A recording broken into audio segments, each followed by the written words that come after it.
Most of my career has been in the finance industry. It is a predominantly male-based industry. What that's done is it's really allowed me to think about what a privilege that's been. I was really in an environment where I did the greatest learning, and it wasn't by choice that I ended up in that industry. It was almost by default.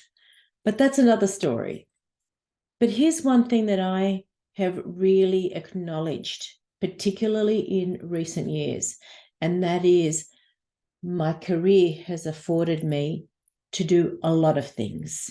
And one of the things is to be equipped to actually have financial acumen, business acumen.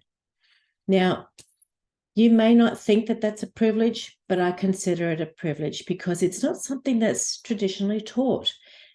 And when it comes to being able to equip yourself to have economic security, to have stability, to make choice, having those skills are really important, which has become now a passion of mine.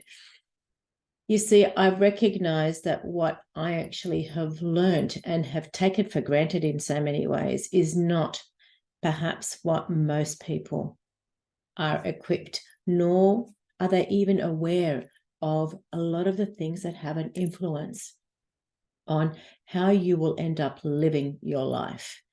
And I say that with intention because when you have financial acumen, financial literacy, business acumen, you then can make better choices for yourself.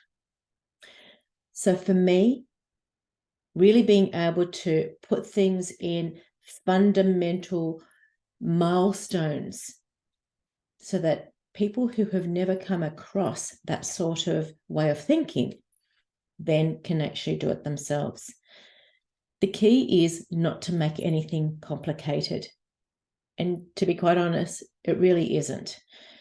So having that frame of mind of being able to equip yourself to make better choices for the future, that's the space that I actually like to sit. Why? Well, I also realized that because I was in that frame of mind, because I was privileged, I also equipped my children to make those sorts of decisions too. I didn't think anything of it. I thought it was normal, showing how my children, how they can actually plan short-term, medium-term, long-term goals, and then actually set money aside for charity. And of course, the things that we have no control over. Yes, I actually made them, paying insurance if that's what they chose to do. So they needed to mitigate risk. But I also said that there's some dead money that goes to the side and we have no choice. Now, they were things that they were taught from a really young age, and I mean a really young age. So I don't know, 4 and 8, I think they were when we first started to do that. So can you imagine the skills and the tools and the vision that you, your children, your family would have if that was instilled at a young age? Well, that's what I'm in pursuit of, particularly for children, because if we can actually show them the choices that they make today and what that will actually mean in the future, if they are aware of that at a young age, they will make better choices. And for women, that's the other focus for me.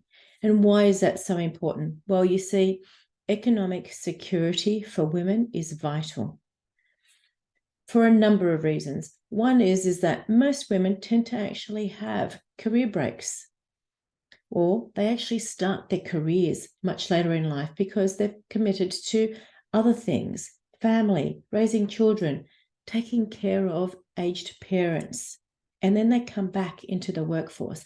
So usually that doesn't actually have them on par with what they actually need for when they're going to retire. So for me, it is trying to actually get them to think about what is it that they need, where do they actually want to be when they actually retire, what age that might be, but then to actually put in the milestones and the fundamental steps to actually equip them. Well, what does that also then do? You know, homelessness is actually a really big factor, not just in Australia, it is a global issue. So when we can equip people to actually have financial literacy, economic security, we can then also help prevent that homelessness. This is nothing new, but it is actually being aware and awake of what we can all do to contribute to actually equip people to become self-sustainable. That's the key, guys. It's not for us to actually hold on to that knowledge. It's to equip people to start to think differently. I cannot tell you how important it is, but more important, I want us to actually break that cycle of thought where numbers are difficult. They're not. I can tell you that that actual thought process has actually been entrenched for centuries, particularly when it comes to girls and women. Numbers aren't your thing. That's okay. You're probably better at writing. Well, you know what? I was the opposite. English, it really wasn't my forte until I actually sat my final year exam. And to my surprise, it was actually one of my highest marks. So what you actually start to tell yourself is what begins to be your reality. So I'm going to ask you to perhaps unlearn what you think is the case when it comes to numbers, because numbers can actually be easy. And I can show you how. But more importantly, you can actually learn it and equip yourself and then actually start making different choices. So economic security for women is actually something that I want to actually find like-minded people to actually make a difference in the world. And it doesn't matter where you are, because guess what? Most of us can actually be online.